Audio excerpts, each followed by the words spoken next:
हर कोई उसकी बस तारीफ करता था। भूषण के पास भले ही अपने खाने को कुछ ना हो, लेकिन वो दान पुण्य करने में कभी पीछे नहीं हटता। एक रोज सुबह सुबह भूषण खाना बनाकर जैसे ही खाने बैठा, उसके दरवाजे पर एक भिखारी का आना होता है। कुछ खाने को दे दो बेटा, कल से भूखा हूँ, कुछ खाया पिया ही नहीं है, अब तो चला भी नहीं जा रहा। अरे काका अंदर आइए, आप मेरे साथ बैठ के खाना खा लीजिए। अरे इतने खाने से मेरा पेट नहीं भरने वाला, कोई बात नहीं, मैं आगे मांग कर खा लूंगा, तुम खाना खाने बैठे हो तो खा लो। अच्छा काका, ये सारा खाना आप ही खा लीजिए, मैं भूखा रह लूंगा क्योंकि रात में मैंने खाना खाया था। इतना कहकर भूषण अपनी थाली उस भिखारी की तरफ बढ़ा देता है। भिखारी भी खाना देखकर दोनों हाथों से जल्दी जल्दी खाने लगता है और खाना खाने के बाद भिखारी भूषण को ढेर सारा आशीर्वाद देते हुए कहता है, भगवान तुम्हें हमेशा खुश रखे बेटा, तुमने अपने हिस्से का खाना मुझे खिलाया है, आजकल ऐसे दानवीर लोग मिलते ही कहाँ हैं, तुम्हारा भला हो। इतना कहकर भिखारी वहाँ से चला जाता है, लेकिन भूषण को भी भूख लगी थी। अब वो रसोई में जाकर रसोई में रखे डब्बे को देखने लगता है, जिसमें अन्न का एक दाना नहीं था। चलो कोई काम देखता हूँ, कहीं से खाने पीने का बंदोबस्त तो हो जाएगा। बस उस बेचारे का पेट भर गया, मुझे बहुत सुकून मिल रहा है। अब भूषण घर से निकलता है, तभी उसे गांव का मदन लाल देखकर अपनी पत्नी से कहता है, अरे कब से ये अनाज की बोरियां मैं अकेले ही उठा रहा हूँ, अभी भूषण को बुलाता हूँ, तुम देखना वो कैसे मेरी मदद करेगा, उसे तो वैसे भी लोगों की मदद करने का भूत सवार है, खुद भले ही जेब में फूटी कौड़ी ना हो, लेकिन बड़ा दानवीर बनता है ये भी। अब मदन लाल भूषण को आवाज लगाकर बुलाता है, अरे क्या हाल चाल है मदन भाई, सब ठीक तो है ना? ये अनाज की बोरियां खेतों से ला रहे हो क्या? अरे हाँ, खेतों से अभी 10 बोरियां और लानी है, लेकिन मैं बहुत ज्यादा थक गया हूँ, तुम थोड़ा हाथ बटा देते तो मेरा काम जल्दी हो जाता। अरे क्यों नहीं, चलो चलो, मैं आपके साथ मिलकर खेतों से आपके घर तक बोरियां पहुंचवा देता हूँ। बड़ा ही बेवकूफ है, और इससे बेवकूफ बनाना भी आसान है, चलो इसी बहाने मेरी मदद हो जाएगी और थोड़ा आराम भी मिल जाएगा।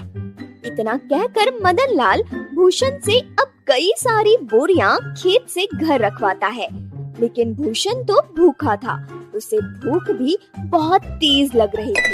अब बोरियां रखने के बाद मदन लाल भूषण से कहता है, बहुत बहुत शुक्रिया भूषण भाई, अगर तुम न होते ना तो मुझे ये बोरियां ढोते ढोते रात हो जाती। कई घंटे बोरियां ढोने के बाद भूषण थक जाता है और अब वो उधार लाला की दुकान से राशन लेकर खाना बनाकर खाता है। अगली सुबह उसके दरवाजे पर किसी के रोने की आवाज आ रही होती है। भूषण नींद में होता है और दरवाजा खोलता है तो देखता है उसका पड़ोसी बिरजू अपनी पत्नी को पीट रहा है। अरे अरे बिरजू, तुम अपनी पत्नी को इस तरह क्यों मार रहे हो? अरे क्यों न मारूं, मेरी पत्नी मेरी मर्जी, तू कौन होता है बीच में बोलने वाला? देख बिरजू, ऐसे सुबह सुबह मारपीट करना सही बात नहीं है, पूरे गांव के लोग इकट्ठा होकर देख रहे हैं, ये सब ये अच्छा है क्या? अरे भूषण बेटा, तू भी किसे समझा रहा है? इसे समझाना मतलब अपना सिर दीवार पर मारने वाली बात है। जरूर सुबह सुबह चमेली से पैसे मांगने के लिए लड़ रहा होगा, पीने को पैसे नहीं होंगे ना इसके पास। अरे बुढ़िया चुप कर, ज्यादा बोलने की जरूरत नहीं है। राम राम राम, आजकल के बच्चों को तो अपने से बड़ों से बात करने की तमीज ही नहीं है। अरे मैं तो तेरी माँ की उम्र की हूँ और तू है कि मुझसे बदतमीजी से बात कर रहा है। लेकिन मैंने तो नहीं कहा आपको कि मेरे बीच में बोलने के लिए। इतना कहकर बिरजू फिर से अपनी पत्नी चमेली को मार, ये इसी के लायक है। अरे अपनी पत्नी पर हाथ उठाता है और खुद को मर्द समझता है। हाँ? अरे भूषण भाई, आपने बिल्कुल सही किया, इसे तो मार मार कर गाँव से निकाल देना चाहिए। इसे तो मैं छोड़ूंगा नहीं, मुझे पैसे चाहिए। अगर मुझे शाम तक पैसा नहीं मिला ना तो इसे और भी मारूंगा, फिर देखता हूँ इसे कौन बचाने आता है। अबे ये ले पैसे, और अब जा यहाँ से। और अगली बार अगर तूने अपनी पत्नी पर हाथ उठाया ना तो तुझे थाने में डलवा कर अच्छे से कुटाई करवाऊंगा तेरी, समझा? बिल्कुल ठीक किया बेटा इसके साथ। गांव के ढेर सारे लोग ये तमाशा देख रहे होते हैं। उनमें से एक औरत भूषण से कहती है, आप सच में बहुत नेक दिल के हैं, हर किसी की मदद करते हैं, हर किसी का भला चाहते हैं। हम गांव वाले बस आपसे इतना चाहते हैं कि अगला हमारा सरपंच आप ही हो, ना कि वो सज्जन सिंह।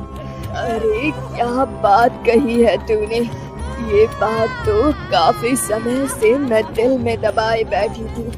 अरे हाँ हाँ बिल्कुल भूषण भाई, गांव का सरपंच बनिए तो गांव में विकास होगा, तरक्की होगी। उस सज्जन सिंह के पास तो गांव के लोग जाने से भी डरते हैं, और रही उसे कुछ बताने की बात तो कोई भी उसके सामने मुंह नहीं खोल पाता। भूषण हर किसी की हर तरह से मदद करता था, जिस वजह से गांव के लोग भूषण को अपना अगला सरपंच बनाने का फैसला करते हैं। अब सरपंच तक ये बात पहुंचती है। सरपंच तिलमिला उठता है। क्या इस भूषण की इतनी हिम्मत, खाने को लाले पड़े हैं लेकिन सरपंच बनने का सपना देख रहा है, इसे तो मैं छोड़ूंगा नहीं। अरे हाँ मालिक, और तो और गांव वाले कह रहे हैं कि चाहे कुछ भी हो जाए सरपंच तो भूषण ही बनेगा। अब आपको ही कुछ करना होगा, वरना भूषण आपकी गद्दी लेकर ही मानेगा। सरपंच अब सोच में पड़ जाता है कि वो ऐसा क्या करे जिससे उसके रास्ते का कांटा भूषण हमेशा हमेशा के लिए इस गांव से चला जाए। अगले चुनाव में गांव के लोग भूषण को सरपंच बना देते हैं। अब ऐसे ही कई दिन बीत जाते हैं और जब राशन देने की बारी आती है तो सरपंच बड़े ही चालाकी के साथ राशन में मिलावट करवा देता है, जो भूषण को बिल्कुल पता नहीं चलता। अरे बेटा, तुझे सरपंच बनता हुआ देख बहुत खुशी हो रही है। अब कम से कम राशन अच्छा तो मिलेगा और समय पर भी। अरे हाँ हाँ, सब कुछ अच्छा ही होगा। आप लोगों ने इतना विश्वास करके मुझे इस गांव का कार्यभार संभालने का जिम्मा दिया है और इसे मैं अच्छे से निभा सकूं, बस यही दुआ करिएगा। अरे हाँ हाँ, अब गांव में विकास और तरक्की आने से कोई नहीं रोक सकता। गांव में राशन बांटने के बाद सभी खुश थे कि उन्हें पहली बार पूरा राशन मिला है, वरना सरपंच सभी सवाल करते हैं। हमने तुम पर विश्वास करके तुम्हें गांव का सरपंच बनाया और तुमने हमारे साथ ही विश्वासघात किया। भूषण बेटा, मुझे तुझसे ये उम्मीद नहीं थी। अरे राशन में मिलावट करके क्या मिला तुम्हें? तुम तो गांव के लोगों का हमेशा से भला चाहते थे, तो भला फिर राशन में मिलावट क्यों किया? इतना मिलावट तो सरपंच जी भी नहीं करते थे। हमने तुम्हें सरपंच बनाकर गलत फैसला ले लिया है। बिल्कुल ठीक कह रही है कलावती काकी। अभी के अभी तुम इस गांव से निकल जाओ, तुम इस गांव में रहने के लायक ही नहीं हो। ये सारी बातें चल ही रही होती है कि तभी वहाँ सरपंच आ जाता है। अरे हाँ हाँ, इसे अभी के अभी गांव से निकाल दिया जाए। इस पर विश्वास करके तो हमने बहुत बड़ी गलती कर दी है। अब भूषण को गांव वाले गांव से निकाल देते हैं। सरपंच और उसका नौकर बहुत खुश थे, क्योंकि ये सब किया धरा तो उनका ही था। अब गांव से निकलने के बाद भूषण काफी दूर आ जाता है। वो थक हार कर एक पेड़ के नीचे बैठकर गांव वालों के बारे में सोचने लगता है। जिन गांव वालों का मैंने इतना साथ दिया, खुद से पहले उनके बारे में सोचा, आज उसी गांव ने मुझे निकाल दिया। अरे राशन में मिलावट भला मैं क्यों करूंगा? और अगर मैंने गांव वालों के राशन में मिलावट नहीं की है तो फिर ये सब जरूर सरपंच का काम है। कोई बात नहीं, मेरे इतना कहने पर भी गांव वालों ने मेरा साथ नहीं दिया, मैं इसे कभी नहीं भूलूंगा। इधर सरपंच फिर से अपनी चाल चलता है और गांव वालों का विश्वास जीत लेता है। गांव वाले एक बार फिर सरपंच सज्जन सिंह को अपना सरपंच मानने के लिए मजबूर होते हैं, क्योंकि उन्हें भूषण भी धोखेबाज लगता है। ऐसे ही धीरे धीरे महीना बीत जाता है और भूषण का कहीं अता पता ही नहीं था। एक रोज सरपंच का नौकर जंगल के रास्ते घर आ रहा होता है। तभी वो दो आदमी को बातें करते हुए सुनता है, जो भूषण के बारे में बात। भूषण ने शर्म के मारे आत्महत्या कर ली। गांव वालों के साथ साथ सरपंच को भी अब पूरा यकीन हो गया था कि भूषण ने आत्महत्या कर ली है। लेकिन कुछ दिनों बाद भूषण सरपंच के दरवाजे पर पहुंचता है। शाम का समय था, चारों तरफ अंधेरा छा रहा था। सरपंच अपने नौकर को आवाज लगाकर कहता है, अरे सामने देख जरा, कोई खड़ा है क्या? मुझे तो ऐसा लग रहा है कि सामने भूषण है, मतलब भूषण का भूत। मालिक, ये भूषण का भूत ही लगता है। ये आपसे बदला लेने आया है। मैं तो चला यहाँ से, मुझे भरी जवानी में नहीं मरना। मेरे 4 बच्चे हैं और 2 बीवियां हैं। सरपंच का नौकर इतना कहकर वहाँ से दुम दबाकर भाग निकलता है। भूषण जैसे जैसे आगे बढ़ रहा था, सरपंच पसीने से तरबतर था।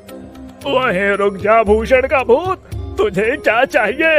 मैं तुझे सब कुछ देने के लिए तैयार हूँ, अपना घर, जमीन, पैसा, लेकिन मुझे मारना मत। मैं तुम्हें नहीं छोड़ूंगा। तुमने मुझे बदनाम किया है। अब तुम ही ये सच गांव वालों के सामने बोलोगे, वरना मैं तुम्हें मार डालूंगा। अरे हाँ, मैं गांव वालों के सामने सच कबूलने के लिए तैयार हूँ, लेकिन मुझे मारना मत। अब सरपंच रात के समय ही गांव वालों को इकट्ठा करके सबके सामने सच कबूलता है कि उस दिन राशन में मिलावट उसने और उसके नौकर ने की थी, ना कि भूषण ने। आप लोग भले ही मुझे भूत समझ रहे हो, लेकिन मैंने अपने आत्महत्या की खबर झूठी फैलाई थी ताकि मैं चोर को पकड़ सकूं, और चोर आप सभी के सामने है। मैंने हमेशा लोगों का भला किया, तभी तो आप लोगों ने मुझे इतने सम्मान और प्यार के साथ दानवीर कहा। अरे हाँ भाई, मुझसे गलती हो गई, मुझे माफ कर दो। मैं तुम्हारे आगे हाथ जोड़ता हूँ। अब उसी वक्त गांव वाले सरपंच को गांव से निकालकर सरपंच की जगह भूषण को गांव का सरपंच बनाते हैं और भूषण से माफी मांगते हैं कि वो सरपंच की बातों में